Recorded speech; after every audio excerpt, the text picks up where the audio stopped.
The Miami Marlins are terrible. It's hard to believe that they won 2 World Series, including one against one of the greatest dynasties. They have a habit of trading stars for prospects. The prospects bloom, have a respectable team, and repeat. In 2023, they had a team with Luis Arias, Jazz Chisholm, Edward Cabrera, John Birdie, Trevor Rogers, and so forth.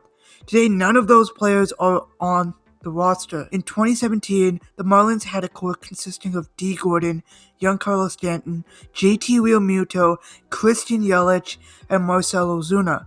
The latter 4 were homegrown by the Marlins. 2 have gone on to win MVP, and one is arguably the best catcher in the entire league, and another is a World Series winner. There was a 6th man on that starting 5. He was the soul and arguably the best player on that team. His name was Jose Fernandez. Jose Fernandez in 4 seasons was regarded as a top 5 pitcher in the league. In 2013, he had an ERA of 2.19, a WHIP of 0.98, and a K-to-9 ratio of 9.7. He's still Rookie of the Year.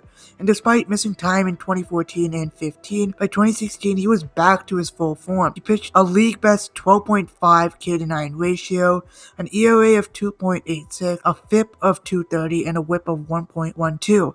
as he got 7th in Cy Young voting. However, before the season ended, he died. On the morning of September 25, 2016, he crashed a boat under the influence and passed away. To say this destroyed the soul of the Marlins would be an understatement. Owner Jeffrey Loria viewed Fernandez as the piece of resistance for this squad. Christian Yelich stated that the clubhouse didn't feel the same without him and jumped ship to Milwaukee soon. The others left too, and the trade deadline of 2018 and 19 altered MLB history forever. The Cardinals, Braves, Phillies, Mariners, Reds, and Yankees' legacies were rewritten because of this. So what if Jose never went out to shore?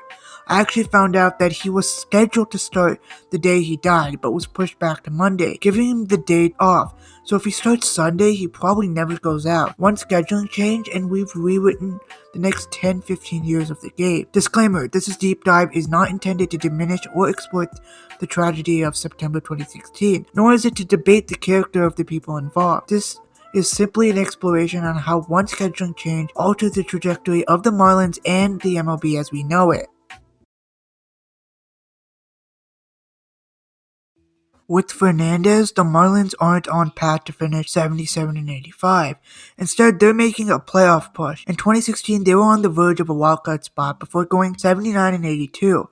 Therefore, they were active at the trade deadline. In this timeline, by August 1st, the Marlins are probably around 53 and 51. And they needed pitching, so they target Oakland for a trade.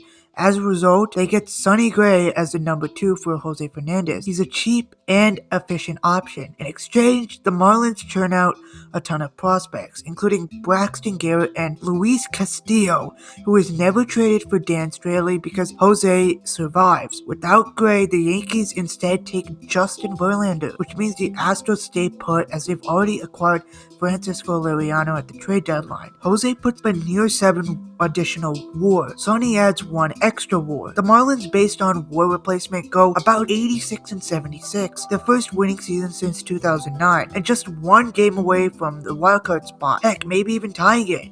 And Jose wins Cy Young. It was bound to happen. On the playoff side, no Verlander means that the Yankees in 7 games shut down the Astros in the ALCS, and in the World Series, faced the Dodgers in 7. I do want to mention that LA lost 16 out of their last 17 regular season games in 2017. The only reason they went to the World Series is because their competition was the Diamondbacks, who historically struggle in Dodger Stadium, and a 92-win Cubs team. The Yankees are running hot, beating 102-win Cleveland in 4 and 101-win Houston in 6. They slay the Dodgers, starting a new era.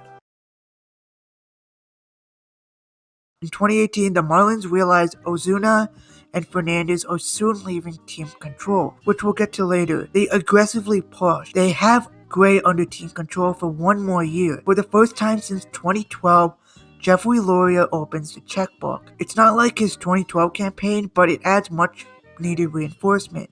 The stars stay. You'd think they'd be traded because the Marlins are broke, but look at this. Ichiro Suzuki resigns on a deal with hopes to chase the ring he never got.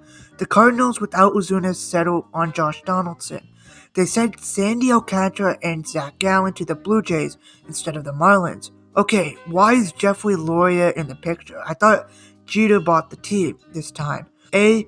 The Marlins just won the most games since 2009. B. In our timeline, losing Jose was like losing a son for Loria. Jose is here to stay, and the Marlins' valuation is rising. He might wait a few years before trading the team for even more money. While doing research for this video, I completely forgot Jose leaves after the 2018 season, and that he was under arbitration before his death. He would be up there with Harper and Machado in the 2019 offseason. So instead, Loria does what Loria does the best. On July 31st, 2018, Michael makes a call 3,000 miles west. He realizes that he cannot keep two 250 million plus men in the same lineup, but he can leverage the situation. He makes a move that makes the entire state protest. It makes perfect sense. Both teams need a win-win trade now. The centerpiece used to sit in left field of Dodger Stadium. Giancarlo Stanton and a prospect in exchange for Will Smith, Jock Peterson, Dustin May, Alex Verdugo, and cash. When Stanton was traded to the Yankees in our timeline, they were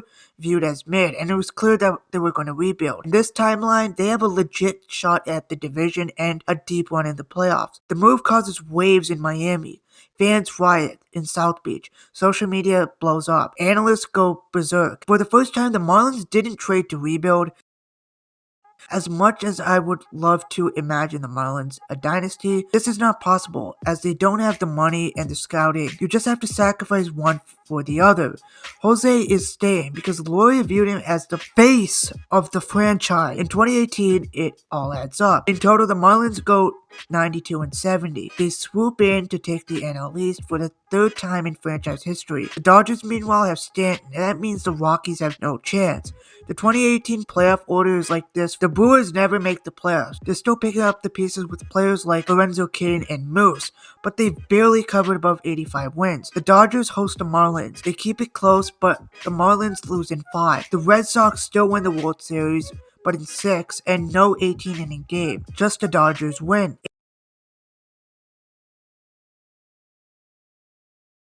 In 2019, the Marlins let Gray walk. They have bigger plans. Jose is on the market, but he's a big ask, and he's a Cy Young winner and the anchor for this Marlins squad. Miami sacrificed Stanton for him. The Yankees swoop in and take Bryce Harper in this timeline. And AJ Pollock never goes to LA as Stanton is already there, so he joins the Braves. That's not the point though.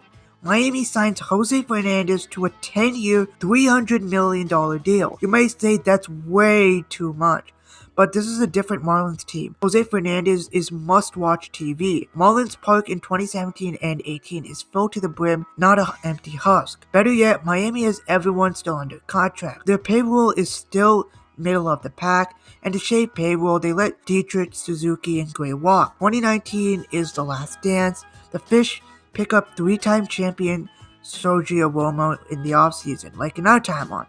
On offense, D, Joe, Yelich, JT, Ozuna, and they also pigeonhole Alex Verdugo into right. And they also have Starlin Castro, like in our timeline, who spent the last season at shortstop. For first base, they look into free agency and take a gamble with a cheap signing, like Wilmer Flores. On pitching, you have Jose, Alex, Mike Minor, Trevor Richards, Dustin May, and Sergio Romo. In our timeline, the Marlins win an abysmal 57-105. But now the Marlins trade a pitcher and a few prospects to the Jays. In return, they get Zach Gallen, adds an extra 1.4 WAR. They go 91-71. With Luis Castillo starting in the wild card, the Rays are sent packing, and the A's advance to the ALDS. This gets the Marlins to the wild card, and they face Washington at home. They don't blow a 3-1 lead and end up facing the Dodgers. This means that the Nationals' miracle run never happens. On a hot streak, the Marlins end up hitting a wall again after 5 games. Stanton ends up hitting a walk-off grand slam in the 10th innings to send the Fish packing. The Marlins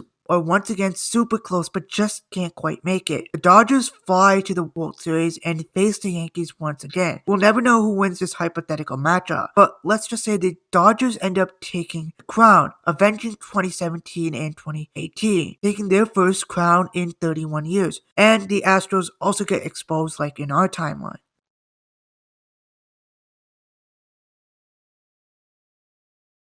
With AJ Pollock on the Braves, Marcell Ozuna instead opts for the White Sox. Now, with JT Realmuto, Mike Minor, and Dee Gordon leaving after 2020, the Marlins have one last chance. Meanwhile, without the Nationals' miracle run, Stephen Strasburg never wins the World Series MVP, going to someone like Cody Bellinger or Stanton. The big question for Washington is, do they break it up or run it back one more time? They break it up. Rendon still goes to the Angels. Stephen Strasburg becomes a part of Padres, and Scherzer is immediately traded to the Dodgers, while Mr. National retires. Loria is itching to sell the team by now. The Marlins brand, with 2 back-to-back playoff appearances and a third, skyrocket from bottom tier to the mid-10s. The Marlins cycle through another first baseman, but overall keep the core similar. They re-sign Sergio Romo, but add new faces. They don't re-sign Starlin Castro, instead going after someone like Jose Fernandez. With the new war changes, the Marlins 36-24, winning the NL East and the 2 seed. The standings, Miami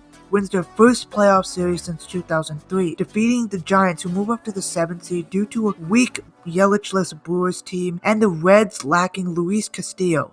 They cruise past the Braves, who defeat the Cubs in the wildcard round. It's close, but Miami pulls through in a 5-game series, finally going to the NLCS. The Marlins take a 2-0 lead, but fall short to the LA Dodgers in 6. That represents their last chance at a World Series with this core. By 2020, with valuation much higher with 3 playoff appearances, Loria pulls the trigger and the sale is complete. I'm not sure if the Sherman Jeter Group will be the buyers, but regardless, whoever the buyer is, they'll have a drastically different Marlins team. The Marlins likely sell sometime in 2021. Just Yelich to the Padres for players including Robert Hassel III and Mackenzie Gore, which begs the question if the Padres ever trade for Soto. Alex Cobb is sold to the Angels in exchange for prospects. In 2021, the Marlins draft Max Muncy. Yes, the Athletics one, not the Dodgers one. And here's what the roster could look like. The only question is, will new ownership actually be able to retain all these guys, or will they all be gone by 2025? Harper is